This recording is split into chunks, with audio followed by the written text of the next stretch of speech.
Gracias, Hernando. Muchísimas gracias. Eh, Ernesto Gallo, danos tu versión. Bueno, ¿me escuchan todos? Sí, te escuchamos, Ernesto. Bueno, muchas gracias, Darío. Qué rico esta tertulia tan amena, con esos recuerdos tan bonitos. Bueno, yo llego al noviciado de Santa Rosa en diciembre 12 de 1966. Me impresionó mucho porque pues pronto fue la Navidad y fue una Navidad supremamente animada. Me acuerdo que ya Bernardo Nieto estaba avanzadito en su interpretación de la guitarra. Y no sé si se acuerdan que hubo una presentación de los Beatles. Darío tal vez estaba también en ese grupo, una imitación a los Beatles y con eso pues a mí me pareció una maravilla ese ambiente musical que se tenía, ¿no? Y yo pues como soy tolimense pues tengo algo de fibra musical también, ¿no? No soy el más experto, por ahí todavía surrungueo, Bernardo, y también tocaba acordeón, ¿no? ¿Se acuerdan? Bien, mis compañeros, Álvaro Guerra, los que entramos ese día, que me acuerde, éramos 12, pero solamente me faltaron como 4. Luis Eduardo Henao, Alejandro González, que venía del San Bartolomé Mayor, y Roberto Castillo, también. Francisco Montaño, compañero de seminario mío, porque yo había estado en el seminario menor de Ibagué, y con Pachito nos encontramos ese día, cada uno por caminos diferentes llegamos al noviciado, y bueno, Pacho pues perseveró y fue sacerdote, y pues que en paz descanse, como sabemos que falleció. Y Juan Antonio Ramírez, un muchacho de Armenia, que hoy es sacerdote jesuita, otro que perseveró. Y por aquí andaba otro muchacho de Bucaramanga, Marco Antonio Villamizar, y cómo no recordar a Adolfo Amador, el famoso tetero, que fue todo un personaje en esa época. En Santa Rosa, pues yo también me identifico mucho con lo que dijo Bernardo. La pasé muy chévere, fui muy feliz también.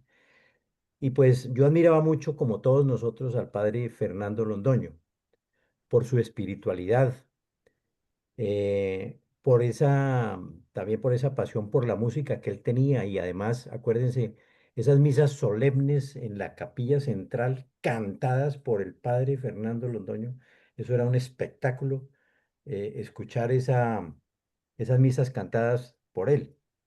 Y cualquier cosa que le pusieran, gregoriano o lo que fuera, el hombre era un duro para eso. Con el padre Londoño, pues acuérdense que él era muy deportista, pero para mí era muy mal perdedor. Él, a pesar de ser un espiritualista profundo, una seta prácticamente, era otra persona jugando. Él no permitía perder la bola, él no permitía que uno lo gambeteara, no permitía que uno jugando basquetbol le hiciera canastas. Para él eso era una ofensa y se ponía muy bravo porque perdía. Acuérdense de eso, ¿cierto?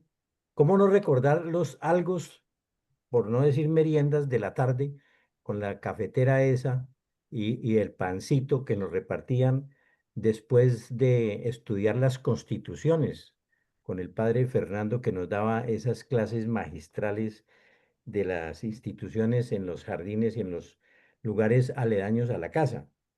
¿Cómo no olvidar los retiros espirituales?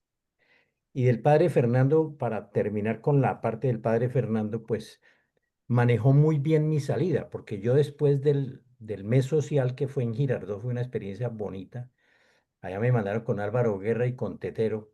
Y yo por ser mayorcito, acuérdense que el superior era el que fuera mayor dependiendo de la fecha que uno entraba. O sea, si uno hubiera entrado un día antes, era superior automáticamente.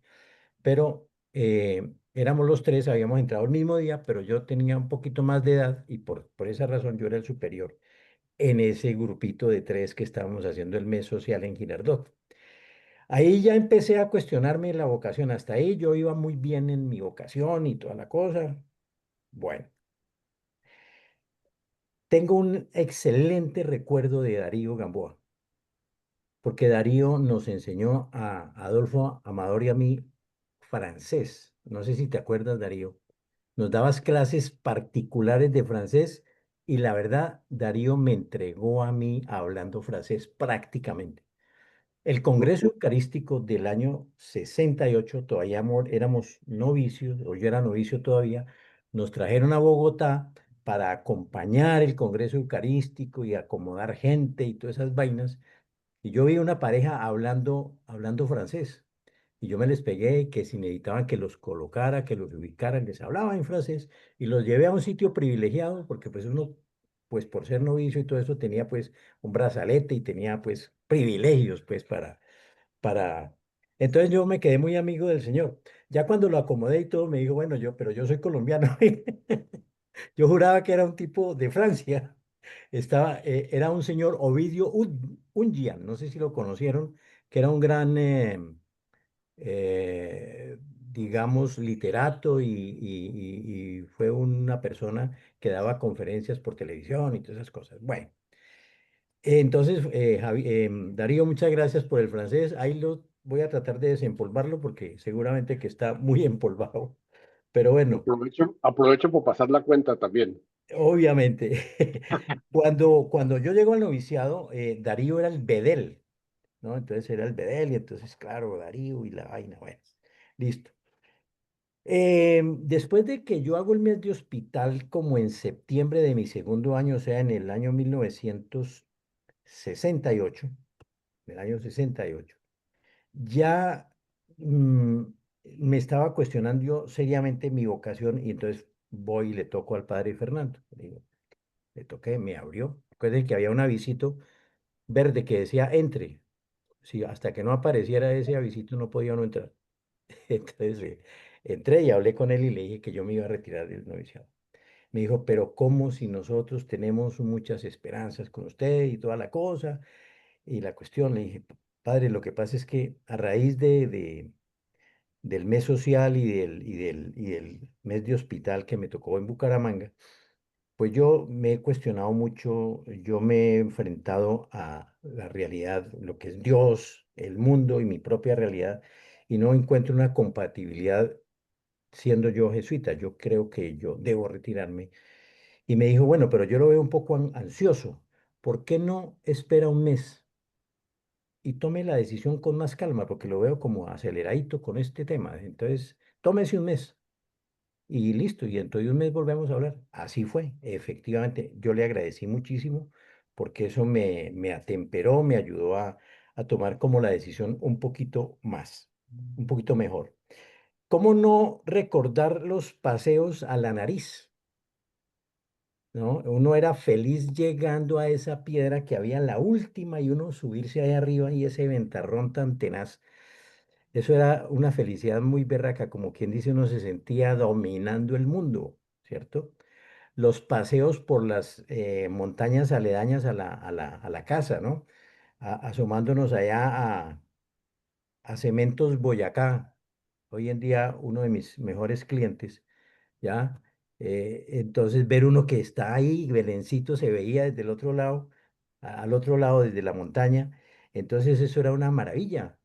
Y las meriendas que llevábamos, los fiambres que llevábamos, era una maravilla. Lo de Monguí, lo de Firavitoa, todas esas cosas. Me llamó mucho la atención el paisaje de Boyacá, muy diferente al Tolima, obviamente. Las famosas tapias que dividían los potreros, ¿no? Las en el Tolima no se veía, a mí me llamó muchísimo la atención, ¿no es cierto? Y cómo no recordar también los paseos y las vacaciones en la Hacienda San Rafael, me acuerdo muchísimo. ¿Qué me quedó del noviciado? Pues me quedó disciplina, me quedó constancia para hacer mi carrera de ingeniero. Yo como ingeniero hice cosas estudiando, pues me fue muy bien, porque gracias a Dios la disciplina, obviamente cuando yo salgo del noviciado, pues me toca prepararme para entrar a la universidad y repasar otra vez el bachillerato para presentar los exámenes de ingreso a la universidad. Acuérdense, mi estimado Bernardo, que usted no podía subir más de una escalera, de un peldaño, perdón, era de a un peldaño. Si usted subía 2 peldaños, lo llamaba la atención porque no, era de a unito que había que subir, ¿cierto? Falta de Eh, modestia. ¿Cómo? Era Listo. era una falta a la modestia. Falta la modestia, ¿no es cierto? Bueno, voy a contar una anécdota que no me pasó a mí, pero la oí mucho y yo creo que si alguno de los que está presente eh, se atribuye o estuvo en esa situación, por favor dígalo. Es lo siguiente, estaban sirviendo, digamos, la comida a toda la comunidad y acuérdense que nos reuníamos todos, ¿no? El noviciado y el juniorado y todo el mundo, eso eran como 200 personas, más o menos, y todos los hermanos legos y los novicios de los hermanos legos, toda la cuestión. Y entonces en la mesa había una persona, este es un cuento que yo oí, yo lo cuento, a mis amigos lo cuento como si hubiera sido yo, pero eso es por ponerle chispa al tema. Acuérdense que no se podía pedir servicio si usted necesitaba algo, es decir, si a usted le faltaba el pan, a todos le pusieron pan, pero en su plato no estaba el pan, los compañeros teníamos que mirar qué le faltaba al compañero, si el tenedor, la cuchara, lo que fuera, y levantar la mano y al hermano servidor que venía, decía uno, hermano, al compañero le falta el pan o le falta el tenedor o el cuchillo, lo que sea.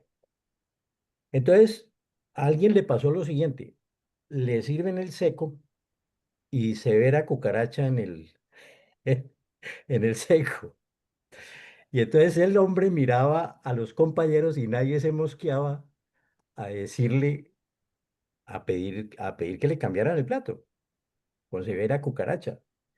Entonces el hombre esperó unos minutos y veo que nadie se mosqueó, entonces levantó la mano y llegó el hermano servidor. Y dice, a mis compañeros, a ninguno le pusieron cucaracha. Bueno, ahí les termino pues el cuento. Eso es como las anécdotas y los Ale, cosas interesantes que me pasaron a mí en Santa Rosa y recuerdo muchísimo, con mucha gratitud y para mí también fueron de los años más felices de mi vida. muchas gracias, Ernesto.